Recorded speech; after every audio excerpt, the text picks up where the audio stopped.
future of Destiny is bleak, as we already know. Last update came and went. We got the news of the round of layoffs. I was holding out hope until we got the news, but now I have to look at the possible future of Destiny. And I have a lot to say on this, and there's like layers that I have to work through, but I want to start here. For Destiny 3 to ever exist, we need to have a retcon. Destiny 2 had an awful time with a new player experience for years, and that came down to Content Vault. And the beginning of the story was back in D1 and saying, hey, go play this other game. Go get a console so you can play D1, play through all the expansions there, then come over. There's the Content Vault, so you're missing a bunch of stuff, and then play Shadowkeep. Right now, the beginning of the Fate saga is stuck as the last two updates of Destiny 2, and we gotta admit, compared to other expansions, Edge of Fate and Renegades are not as good. So, to do those stories justice, and to let them actually be done well and properly, Destiny 3 has to start with a retcon of everything after Excision, except for maybe Heresy and Zavala retiring. Those two things needs to get retconned. But as I said, new players are a vital part. We need them. And Destiny 2 had the awful experience for years. Everyone's lost and confused with characters they don't know saying, oh, you did these things. You're the young wolf. How am I the young wolf? Who gave me that title? But Destiny 3 needs to be this clean slate. And what cleaner slate is there than just a new Guardian? We no longer play as the young wolf. They are retired. Cade's sacrifice still needs to mean something, so it's when Cade brought back our Ghost. Ghost was brought back, but was still damaged. Over time, it may have, like, the damage may have been healed, like spending time in the Pale Heart, spending time like not in combat, recovering, maybe it gets better. But the young wolf retires, leaves combat, is no longer fighting, and takes up the role of the speaker.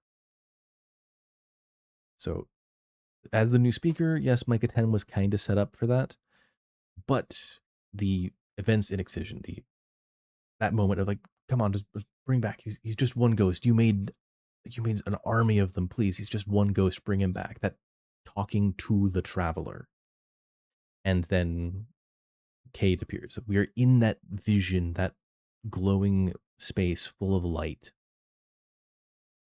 The young wolf's bond was strengthened, but they're an NPC now. Time for the new Guardian. The Fate Saga gives the player a title of the weapon, and it kind of feels bad. Like, this is just more justification of getting, like, of not being the young wolf anymore. If we have the young wolf is the weapon for a year, and then suddenly new Guardian shows up, oh wait, no, you're not the weapon, this one's the weapon, that feels bad. So Edge of Fate and Renegades getting retconned, combined, and changed, and turned into the base campaign of D3. For the opening cutscene, the opening of the story, instead of being Ghost flying into the Cosmodrome, because we've been there too much. Instead of flying into the Cosmodrome and finding bones in a car, instead, there's a new Ghost floating through the ruins of old Chicago.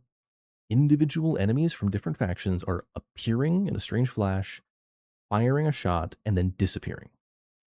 And each one is lined up perfectly to force this new Ghost to dodge and move and try to get away. Then suddenly, all of them stop. No more enemies are appearing out of thin air. Ghost is just looking around, confused, and spots bones flying over, and just having this moment of like, could that be why? And the Ghost reses their guardian. They finally found their guardian. our first moment is instead of being, I'm a ghost, you're a ghost. Instead, it's just, hey, I'm a ghost, you're a guardian, we are in danger, grab a gun. Now, due to the odd circumstances of like the enemies appearing and disappearing, our new ghost wants to take us to meet the young wolf. Now, we don't show up in the tower in the city because it's not the city, because it's the last safe city on Earth. We have saved the day. We are able to recover. We have the coalition. We have Elixni. We have the Cabal.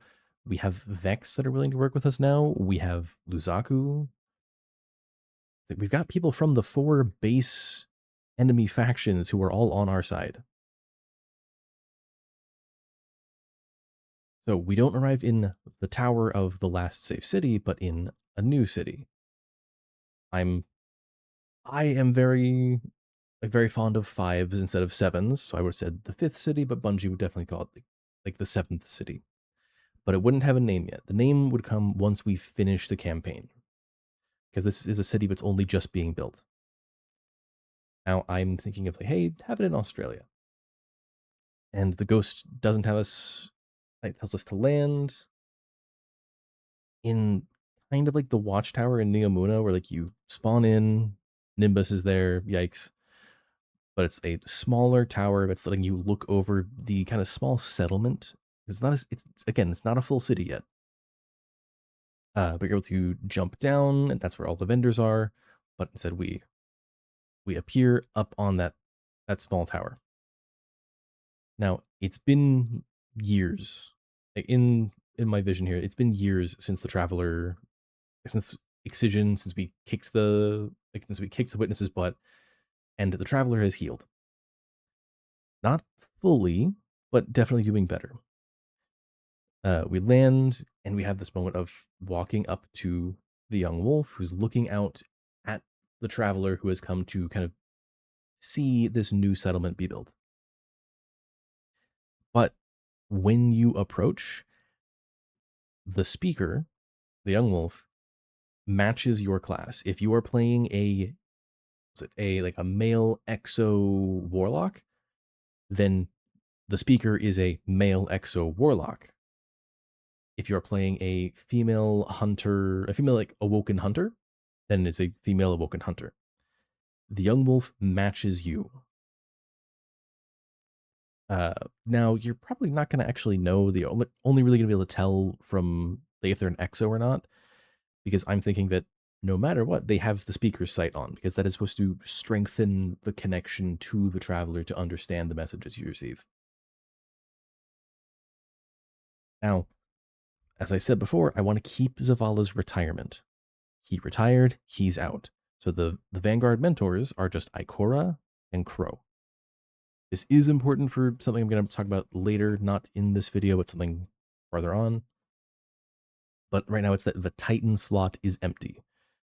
Saint doesn't want it. He doesn't want to go back to that. Saladin is too busy as a Valis working for Keitel. And Sloane is too busy working with Asa, maybe trying to make sure she's okay, or trying to move her to see if she can survive in like Earth's oceans instead of on Titan. Now, the new Ghost and Guardian meet with the young wolf, the Ghost explaining the odd circumstances, enemies appearing, perfectly aligned to shoot, then vanishing, only for another one to appear to keep herding the Ghost to the spot. The young wolf thinks about it. It's like, okay, the Vex, maybe if this was like in the Vault of Glass or in a simulation, but they wouldn't be involving other enemy factions. They'd just be having hobgoblins appear and shoot. But remembers the 9, ones who have meddled and pushed, changing things to fit their whims.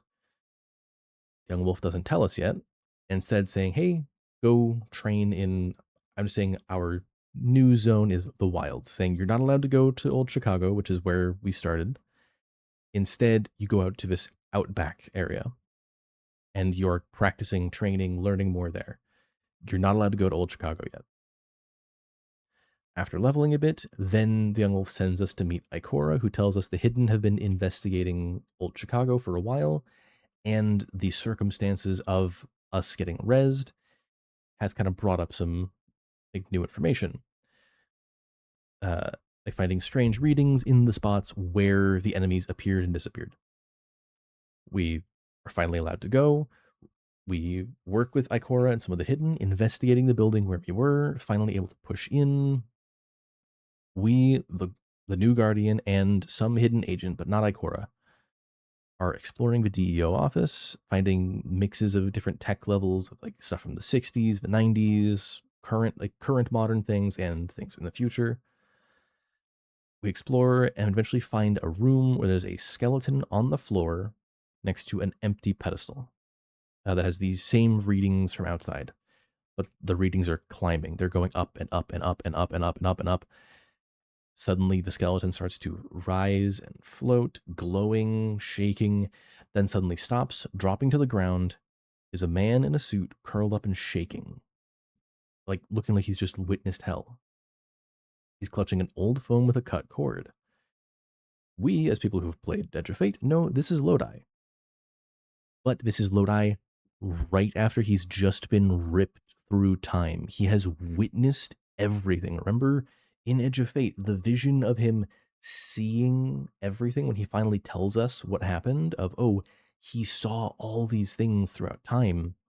He doesn't trust us. He's scared and confused. He'll come with us, who wants to stay in the ruins of their old office. But stepping out, like old Chicago, the place where he works, where he lives, everything is in ruins, and all the ruins look wrong because time went on. These are ships, and he's surprised that these planes that just kind of float there automatically, waiting for you. We bring Lodi back to the new city, and the young wolf is waiting there with Drifter and Orin. Orin, who has at this point just abandoned her role as the emissary and managed to use the last of her power to wind up on the derelict, where Drifter and Eris helped bring her to talk to Hero, as Drifter calls us. The young wolf, I mean. Orin sees Lodi and she just knows that's an emissary.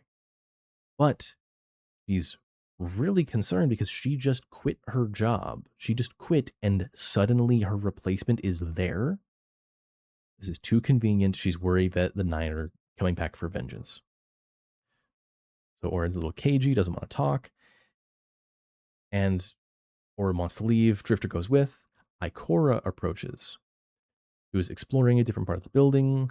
Lodi recognizes her, reaches out trying to hug her, only get pushed away as she says, "Who are you?"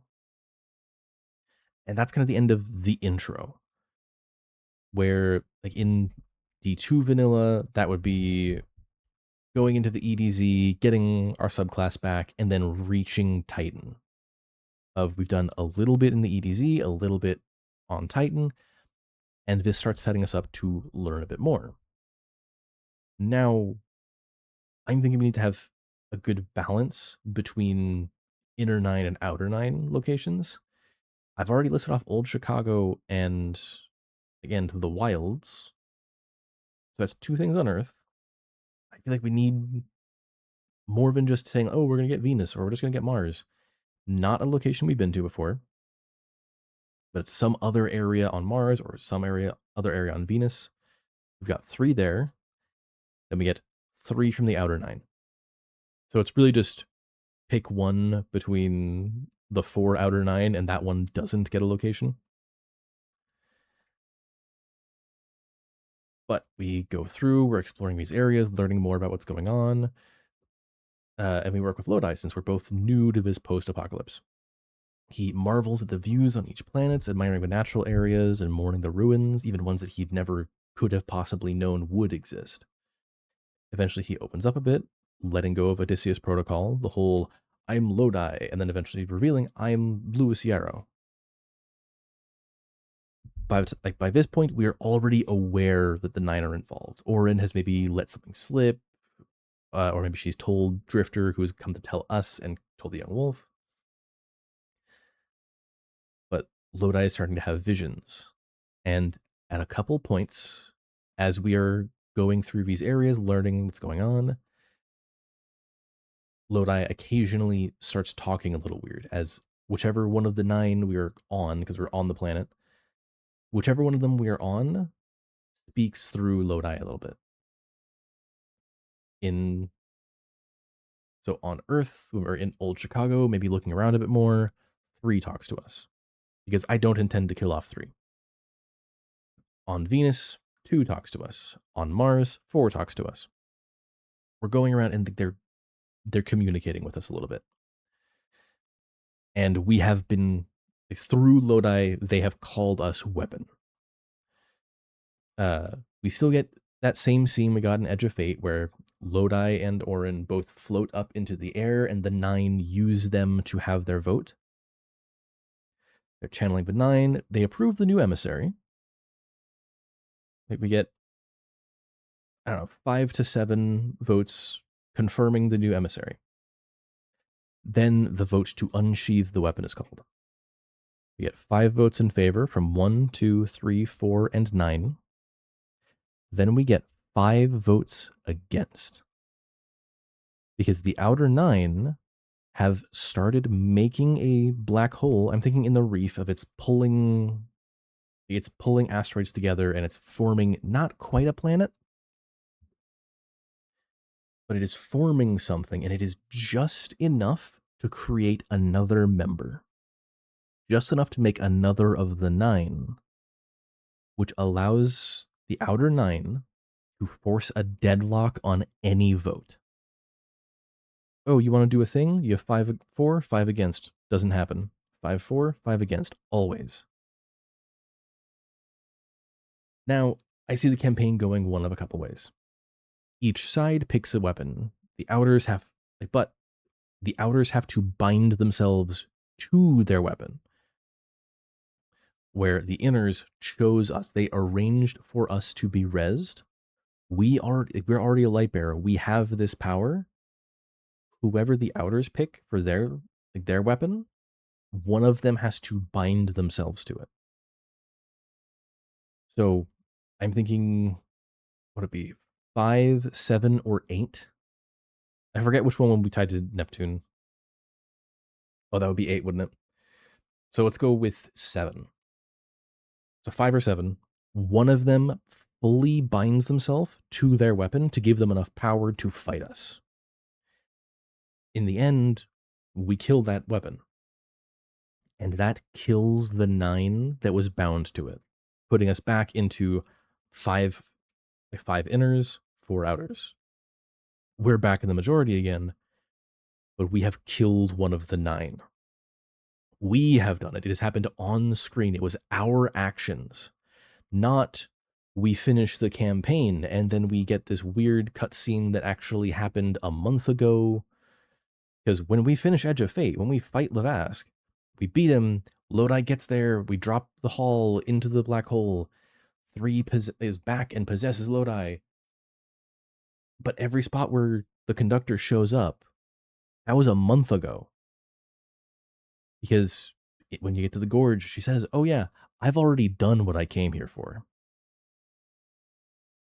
Now, the other possibility, I believe it was during Rite of the Nine, we got a bit of lore about the other potential 9. There's Thea, which was the asteroid that eventually collided with Earth and became the moon. Thea was its own thing. It was large enough to have become a sentient planet or sentient celestial body, but then crashed into Earth and in a way died. I believe we also learned about the potential 10, which I believe was talking about the asteroid belt itself. Of it could have collected into another planet, which would have given us another one, which in the context of Edge of Fate means that 4 is sitting in such a rough spot in the orbit between 3, who in Edge of Fate is dead, the asteroid belt, who was never fully formed, and the remains of Thea from our moon. 4 is surrounded on both sides by fallen friends and family. Now, Thea, in a way, did live and then did die. And we know where Thea's body is. It is the moon. what if we send a ghost there? And a ghost reses Thea, reses the moon. And now the moon is alive, and the moon is part of the inner nine, which gives us not a 5-5. We're now we're now 6-5. We are back in majority, and it starts setting up this tension of, oh, you guys made your own new member, we made our own. It's like I have a lot to talk about. I've got ideas for, because like I've said, I have that empty spot where Zavala isn't anymore. The empty Titan Vanguard role. There's a lot of stuff I've thought of for a long while, and a lot of it's going to come down to retconning pretty much everything after Excision. Because Echoes, I don't like the conductor as a villain. She is far too two-dimensional, too flat, too boring, too like single-minded. Then there's Revenant. I do like using the Kell of Kells storyline again, but I feel like it could have been better. And if we're retconning a bunch, might as well retcon that one. Then I'm not killing off 3. I'm not having one of the 9 getting killed off screen at a time where we didn't even know it was happening. And then Renegades, they tried to say it was Star Wars inspired. It just felt like Star Wars reference after Star Wars reference after Star Wars reference.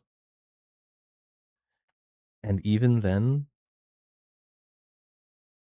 the final mission of Renegades is just a rehashing of the mission from Red War where we destroyed the Almighty, or where we disabled it.